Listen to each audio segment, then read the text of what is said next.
네, 오늘 하나님께서 우리에게 주신 말씀은 구약 성경 시편 139편 13절에서 18절까지의 말씀입니다. 구약 성경 904쪽입니다. 구약 성경 시편 139편 13절에서 18절까지의 말씀을 봉독하겠습니다. 주께서 내 내장을 지으시며 나의 모태에서 나를 만드셨나이다. 내가 주께 감사하오면 나를 지으심이 심히 기묘하심이라. 주께서 하시는 일이 기이함을 내 영혼이 잘 아나이다.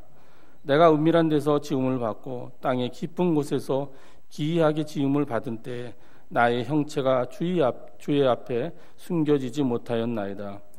내 형질이 이루어지기 전에 주의 눈이 보셨으며 나를 위하여 정한 날이 하루도 되기 전에 주의 책에 다 기록이 되었나이다. 하나님이여, 주의 생각이 내게 어찌 그리 보배로우신지요, 그 수가 어찌 그리 많은지요. 내가 세려고 할지라도 그 수가 모래보다 많도소이다. 내가 깰 때에도 여전히 주와 함께 있나이다. 아멘. 하나님께서는 우리를 창조하실 때 이 세상에 똑같은 사람이 단 한 사람도 없게 하셨습니다. 말하자면 나를 독특하게 하는 요소, 나를 나답게 하는 요소를 나와 똑같이 가지고 있는 사람이 이 세상에 단 한 사람도 없다는 것이죠. 그것이 하나님의 창조 섭리고 우리를 향하신 하나님의 뜻입니다. 그러니까 하나님의 뜻은 이 세상에는 나를 대신할 사람이 나 외에는 단 한 사람도 없게 하는 것. 그래서 하나님 안에서 우리가 매우 독특하고 유일한 존재가 되는 것이 하나님의 뜻 가운데 하나입니다. 그런 면에서 보면 이 세상에 존재하는 모든 사람은 그런 하나님의 창조 섭리에 따라서 창조되었으므로 그 가운데서 우리가 알 수가 있는 것은 하나님은 정말 다양한 것을 좋아하시는구나, 하나님은 똑같은 것을 싫어하시는 분이시구나 하는 것을 알 수가 있습니다. 오늘날 산업화되어서 우리는 어떤 마트나 혹은 상점에 가면 똑같은 물건을 사이즈별로 여러 개를 구입할 수 있는 이런 시대에 살고 있다 보니까 그런 다양성들이 많이 사라지는 이런 세상이 익숙해져 있습니다. 그러나 하나님은 그런 똑같은 것을 여러 개 만드시는 분이 아니시고, 하나님은 독특한 사람을 유일한 존재로 이 세상에 창조해 내시기를 좋아하시고, 그래서 이 세상에 각기 다른 사람들이 각기 다양한 성품과 삶을 인격으로 이 세상을 살아가도록 그렇게 계획하셨다는 것, 그것을 우리가 알아야 되겠습니다. 그래서 우리가 이렇게 다양한 사람들이 모인 교회는 이런 하나님의 다양성, 하나님의 독특성을 그대로 드러낼 수 있는 그런 공동체라고 말할 수 있습니다. 그래서 그리스도의 몸인 교회도 그와 같은 하나님의 다양성과 독특성을 그대로 드러내게 됩니다. 고린도전서 12장 4절에서 6절 말씀은 이렇게 말씀하십니다. 은사는 여러 가지나 성령은 같고, 직분은 여러 가지나 주는 같으며, 또 사역은 여러 가지나 모든 것을 모든 사람 가운데서 이루시는 하나님은 같으니 라고 말씀하십니다. 한 분 하나님 은혜 아래서 우리가 각기 다양한 은사와 직분과 사역을 가지고 이 세상을 살아간다는 것입니다. 교회 안에 이런 다양한 일들이 있음으로 인해서 교회는 풍성하고, 교회는 건강하고, 교회는 각자가 빛이 나면서도 또 이 모든 은사와 직분과 능력을 주신 분이 하나님이시기 때문에 성령 하나님, 성자 하나님, 성부 하나님 안에서 또 일치를 이룬 그런 아름다운 모습을 가지게 됩니다. 우리는 정말 다양한 성격을 갖고 있습니다. 어떤 사람은 내성적이고, 어떤 사람은 외향적이고, 어떤 사람은 늘 똑같은 일을 하는 것을 좋아하고, 어떤 사람은 다양한 일을 하는 것을 좋아하고, 우리의 생각과 사고, 우리의 감정, 우리의 즐겨하는 일들, 이런 것들은 정말 다양하다고 말할 수가 있습니다. 성경에도 보면 성경에 등장하는 인물 중에 똑같은 인물은 단 한 사람도 없습니다. 다윗은 매우 현실적인 사람이었습니다. 그는 아주 실용적이고 현실적인 것들을 좋아하고, 그래서 그는 매우 조직력이 뛰어나고 사람들과의 어떤 관계 안에서도 뛰어난 성품을 갖고 있죠. 관계지향적인 사람이기도 합니다. 하지만 그는 그런 현실적인 감각 못지않게 예술적인 감각도 뛰어나서 문학적인 감수성, 또 음악에 있어서 가지고 있는 그 재능은 매우 뛰어났습니다. 그가 이렇게 문학적인 또 예술적인 기질과 은사를 갖고 있을 뿐만 아니라 그는 또 전쟁에도 대단히 용맹한 용사였습니다.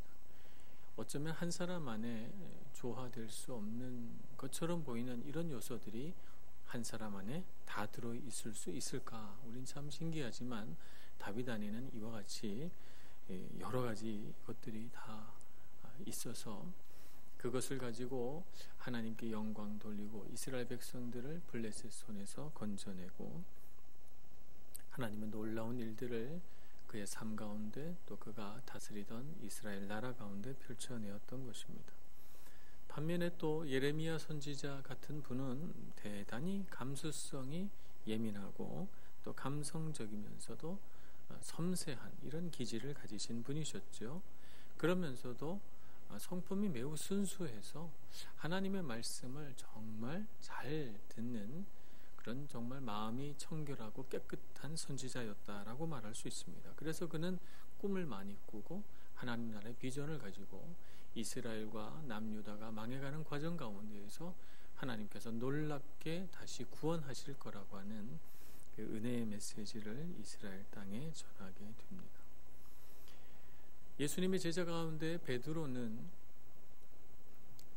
이전에 성경에 등장했던 모든 인물들과 대비해 봤을 때도 정말 독특한 사람이라고 말할 수 있습니다. 그는 어부로서 예수님께 제자로 부르심을 받았죠. 그는 그 환경 속에서 대단히 강인하고 억센 삶을 살아왔고, 그래서 그의 기질도 대단히 활동적이고 또 열정적인 이런 기질을 가지고 있습니다. 그렇지만 그렇게 열정적이고 격정적인 그런 감정을 갖고 있음에도 불구하고 그는 또 매우 진실하고 또 순수한 마음을 갖고 있습니다. 그가 성령의 인도하심을 따라서 예수님을 전파하게 됐을 때 그는 놀랍게도 또 다른 은사를 발휘하게 되는데, 사람들에게 말씀을 가르치고 그들에게 예수 그리스도를 따라야 할 동기를 제공하는 데 있어서 탁월한 능력을 보여주게 됩니다. 정말 그가 어부로서 부르심을 받았다는 사실을 믿을 수가 없을 정도로 그는 대단히 열정적으로 하나님 나라의 진리들을 설교하기 시작합니다. 참으로 놀라운 인물이죠. 사도 바울도 독특한 분이십니다. 그는 예리한 지성을 가지고 있었고 강인한 의지력을 가지고 있는 사람이었습니다. 그는 그와 동시에 또 열정적인 활동가여서 여러 군데를 다니면서 교회를 조직하고 사람을 발굴해내고 제자를 길러내는 일에 아주 탁월했고, 이러한 그의 열정은 도무지 식을 줄을 몰랐습니다. 정말 성경의 어떤 인물들과 비교해봐도 이런 분이 없었다라고 말할 정도로 독특하며 아름다운 삶을 살았죠. 그러고 보면 참 성경 안에는 똑같은 분이 단 한 분도 없는 것을 보게 됩니다. 그렇기 때문에 그분들이 하셨던 사역도 같은 사역이라고 말할 수 있는 사역이 단 한 가지도 없는 것을 봅니다. 이분들 중에 누가 더 위대하고 높고 어떤 분은 더 못하고 열등한가라고 하는 것을 구분해내기란 그래서 대단히 어렵습니다. 하나님께서 독특하고 아름답게 각 사람에게 하나님께서 지으셨고 그 지으신 뜻대로 또 각 사람을 인도하셔서 하나님의 뜻과 계획을 이루면서 성경에 등장하는 여러 우리 믿음의 선조들이 인생을 살아갔던 것입니다. 그래서 우리의 인생은 이렇게 하나님께서 주신 것들을 우리 삶 가운데 잘 구현해낼 때 가장 아름다운 삶이 될 수 있다고 하는 것입니다. 하나님께서 나를 어떻게 지으셨는가, 나를 어떻게 만드셨고 내 안에 어떤 기질과 성품과 재능과 능력을 주셨는가 하는 것을 따라서 나에게 가장 잘 맞는 일을, 나에게 가장 잘 맞는 환경 안에서 우리가 해낸다면, 그렇다면 우리가 하나님의 뜻을 온전히 이루어 드릴 수가 있겠죠. 그런데 우리가 인생을 살아가면서 하나님께서 주신 것뿐 아니라 또 우리에게 허락하신 삶의 환경 속에서 여러 가지 경험을 함으로써 우리 삶 가운데 허락하신 하나님의 뜻을 펼쳐내 가기도 하고 또 하나님의 뜻을 발견해 가기도 합니다. 우리에게 있어서 가장 첫 번째 경험은 가족 경험이죠. 가정 안에서 부모님으로 인한 여러 가지 아름답고 좋은 경험들, 또 그 안에서 배우고 익힌 여러 가지 지식과 습관들, 이런 것도 우리에게 좋은 경험입니다. 학교에서도 경험합니다. 어떤 선생님을 만나는가, 어떤 친구를 사귀는가에 따라서 우리의 경험의 양과 폭은 달라집니다. 또 내가 얼마나 공부를 열심히 했는가, 어떤 지식을 쌓았는가, 내가 좋아했던 과목은 무엇인가, 이런 것도 우리의 경험에 굉장히 중요한 역할을 합니다. 직업을 가짐으로써 또 우리의 경험의 폭은 더 넓어지죠. 성취감을 느꼈던 일, 또 어떤 일을 하다 실패하거나 어려움을 겪었던 일들도 우리에게 중요한 경험을 하게 됩니다. 영적인 경험도 참 소중합니다.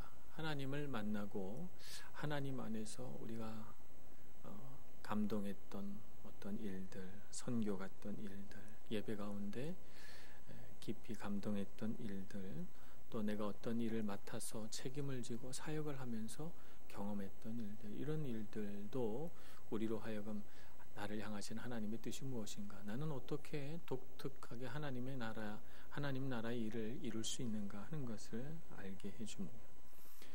성공과 성취의 경험뿐만 아니라 우리에게는 고통스러운 경험도 있습니다.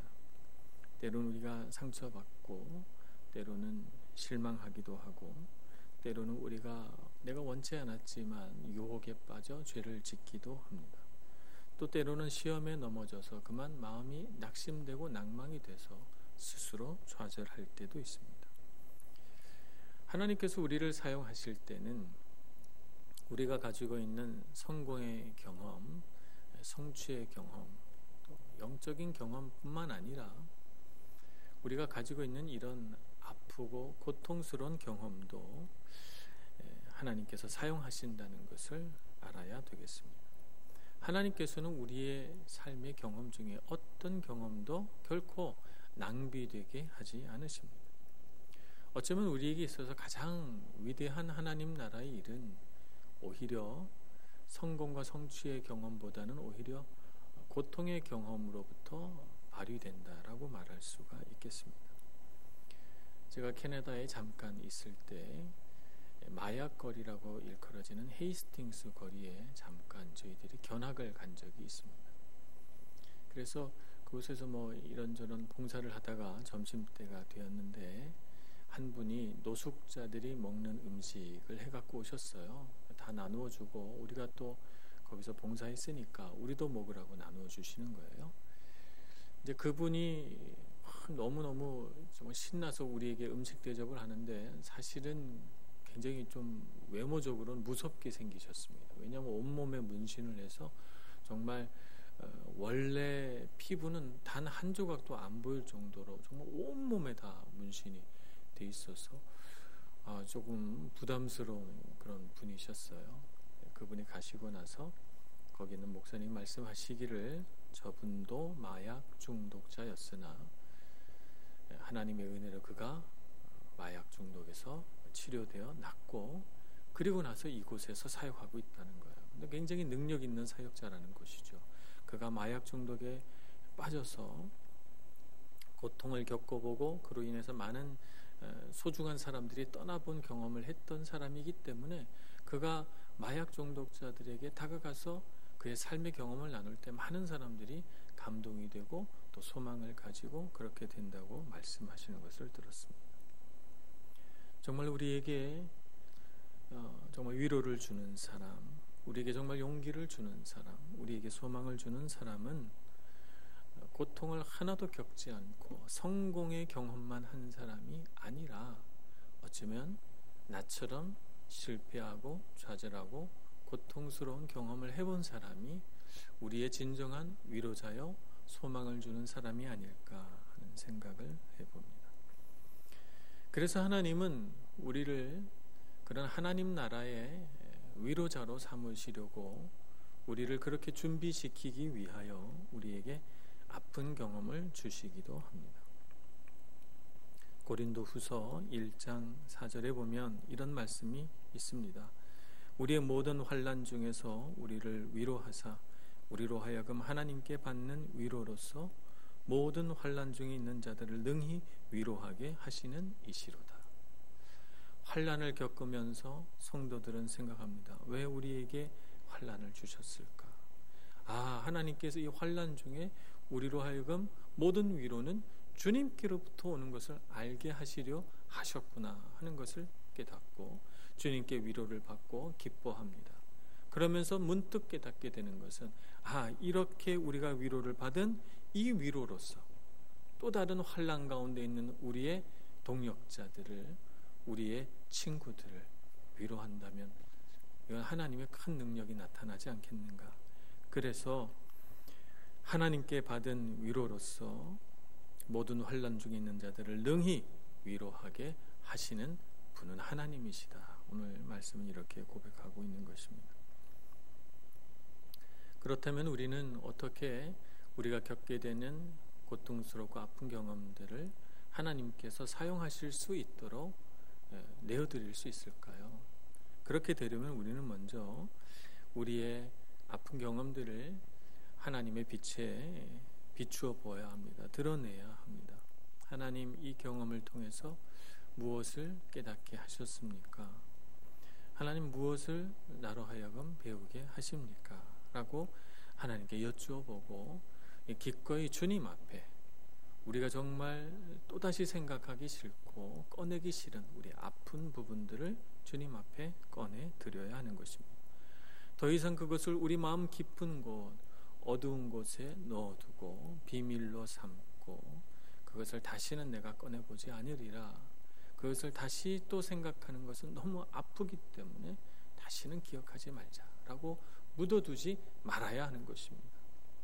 하나님 앞에 꺼내어서 우리가 아프다고 말씀드리고 하나님 그때 주님은 어디 계셨냐고 주님께 여쭈어 봄으로써 주님께서 내가 경험한 그 모든 고통스럽고 아픈 기억을 주님이 어떻게 보시는지 나에게 무엇라고 말씀하시는지를 우리가 알 때 우리는 주님의 위로를 경험하게 되고 주님의 빛이 우리 아픈 상처에 비춰짐으로써 그 아물지 않은 우리의 모든 상처가 기름 발라지고 싸매어지고 주님의 은혜와 사랑으로 치료되는 것을 경험하게 되는 것입니다.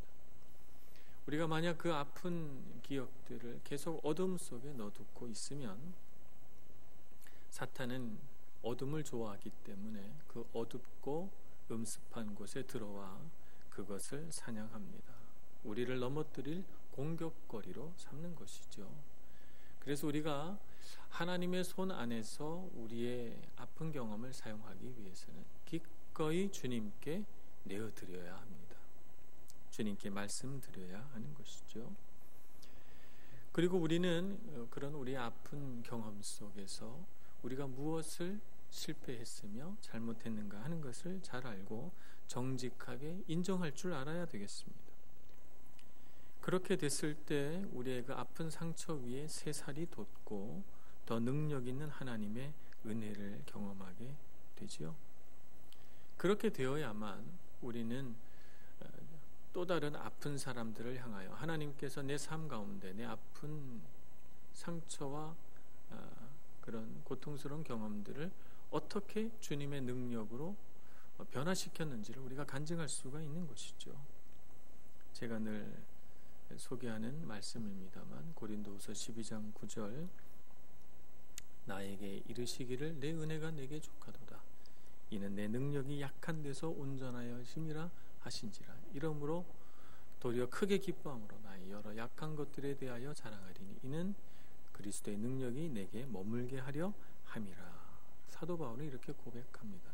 그러니까 약한 데서 우리가 온전하여지는 줄 알고 내가 강해서 하나님이 영광 받으시는 것이 아니고 내가 약함으로 그 약함 가운데 하나님의 능력 있으심이 드러나서 하나님이 영광 받으시는 줄 알고 나의 약함은 하나님께 영광 돌리는 도구다라고 하는 사실을 깨닫는 것, 이것이 우리가 우리의 고통스러운 경험들을 하나님의 영광의 도구로 사용하는 방법입니다. 그래서 역설적이게도 우리가 가장 연약할 때, 우리가 가장 괴롭고 아플 때가 하나님의 능력과 영광이 나타나기 가장 좋은 때입니다. 역설적이게도 말이죠. 그래서 우리의 삶의 다양한 경험 속에서 우리가 여러 가지 경험들을 하지만 우리가 특별히 어느 순간 아프고 괴로울 때 이때가 정말 하나님이 영광 받으실 때구나 하는 것을 우리가 알아야 합니다. 내가 성공해서 하나님이 영광 받으시고 내가 뭔가를 성취해서 하나님이 영광 받으시기도 하시지만 그러나 진정으로 하나님이 드러나는 귀한 순간은 내가 가장 연약하며 내가 가장 좌절할 때, 내가 가장 약할 때임을 알아야 되겠습니다. 그러므로 우리는 그 상황에서 우리 자신을 내어드려야 합니다. 하나님께서 얼마든지 사용하실 수 있도록 말이죠. 고린도후서 4장 7절에서는 우리 자신을 질그릇이라고 표현합니다. 우리가 이 보배를 질그릇에 가졌으니 이는 심히 큰 능력은 하나님께 있고 우리에게 있지 아니함을 알게 하려 하심이라. 이렇게 말씀하십니다. 질그릇 같은 우리 안에 하나님의 보배가 담기어지는 것을 보면서 세상은 깜짝 놀라게 되고 하나님을 찬송하게 되고 세상에 많은 연약한 사람들, 힘을 잃은 사람들이 용기를 얻고 위로를 받고 소망을 얻게 되는 것입니다. 그런 면에서 보자면 하나님의 창조 작업은 단순히 우리가 어머니 태에 있을 때에만 우리를 창조하신 것은 아니고 지금도 하나님은 여전히 우리를 창조해 가신다라고 볼 수가 있습니다. 어떤 방법을 통해서? 아픔과 괴로움을 통해서 말이죠. 만약 우리가 대리석과 같은 이런 사람이라면 하나님은 조각가가 되셔서 우리를 조각해 내실 것입니다. 아름다운 빛깔로 조각하여 하나님의 영광을 드러내실 것입니다. 단단한 돌이라고 하는 우리의 연약함은 하나님의 영광을 빛나게 드러낼 하나의 재료가 되는 셈입니다.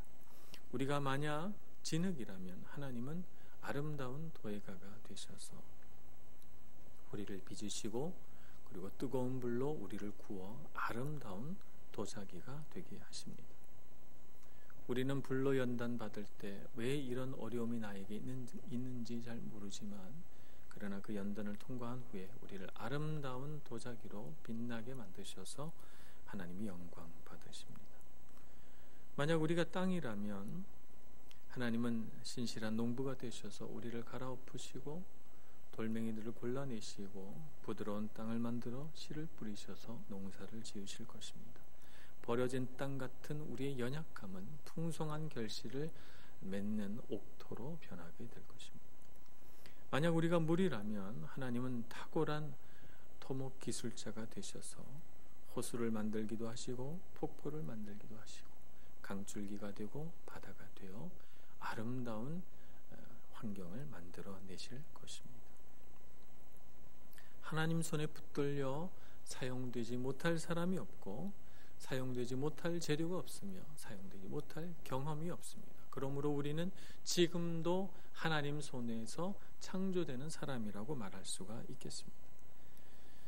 하나님께서 우리의 삶을 망치로 두드리실 때는 하나님께서 우리를 아름답게 조각해 가고 있는 시간인 것입니다.